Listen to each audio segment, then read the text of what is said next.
Oh, excuse me. Can I get a refill, please? Coming right up. Excuse me, are you all right? Yeah. No. It's a long story. Well, I like stories. I'm considered a bit of a storyteller myself. My husband? Have you heard of New York's Noah? The guy who's building the ark. That's him. I love that story. Knowing the ark.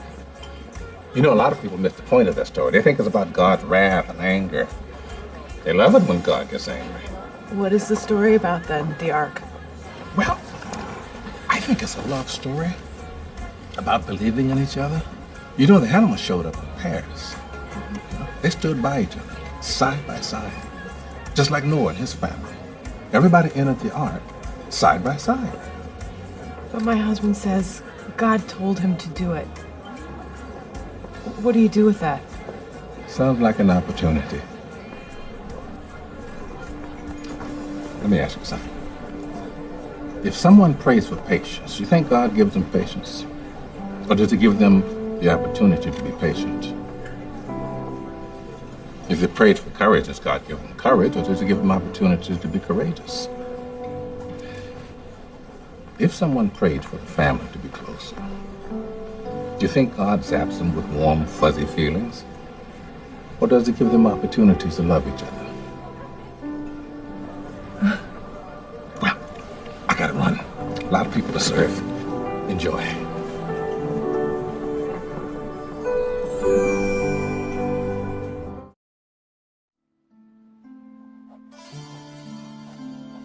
Sasuke said he was gonna sever his bond with me and become stronger, and that I could never understand his feelings.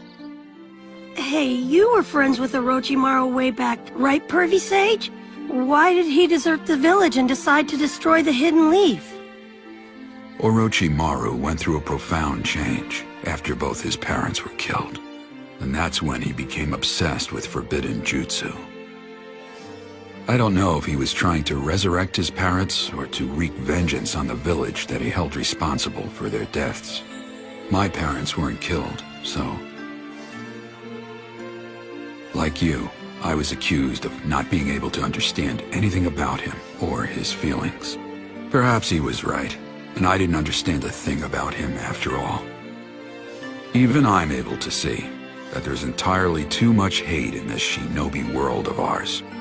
There's too much hate? I've always wanted to do something about all of this hatred.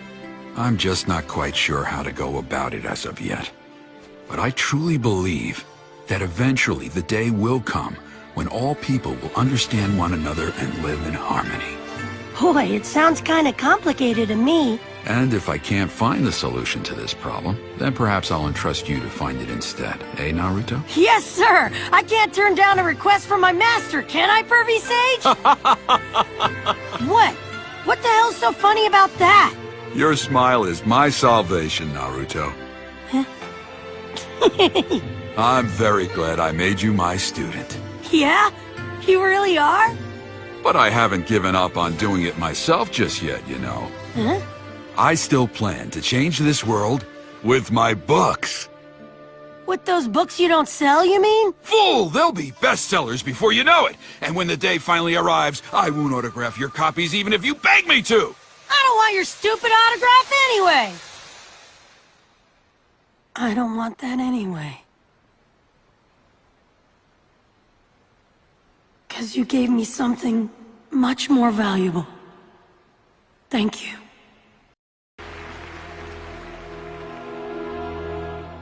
My brothers, my sisters, my friends, the great gift of your applause is not for me, no. It is for yourselves. I came today because of a craving and a knowledge that the old ways serve us no longer. You came today because you crave something new, something different. It is said that I hate Les noms magiques. The muggles. The no-mage. The count spells. I do not hate them. I do not. For I do not fight out of hatred.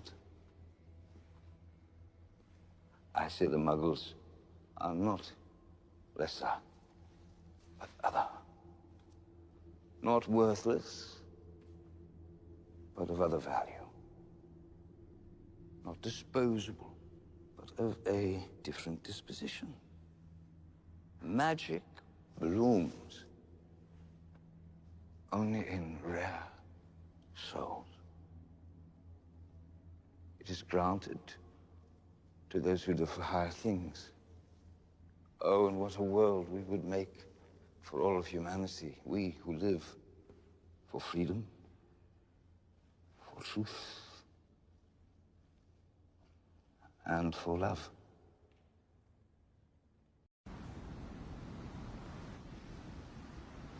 This war isn't your fault. I wanted to believe the evil I'd done was justified as part of some great cause. I had deluded myself into thinking we were the good guys. But in the end, that's just not true. I'd attempted to ignore the fact that Marley's soul has grown rotten, as I didn't want to consider what that said about me. You shouldn't be punished for the sins of people you never knew simply because their blood flows in your veins. But still, senseless as our bloodstained history may be, we have a duty to pass it on, so the generations after us can do better. As long as this wanton killing continues, our world will only sink deeper into hell. We have to break the cycle. But right now, we're trapped in it. There's no way to avoid spilling more blood today.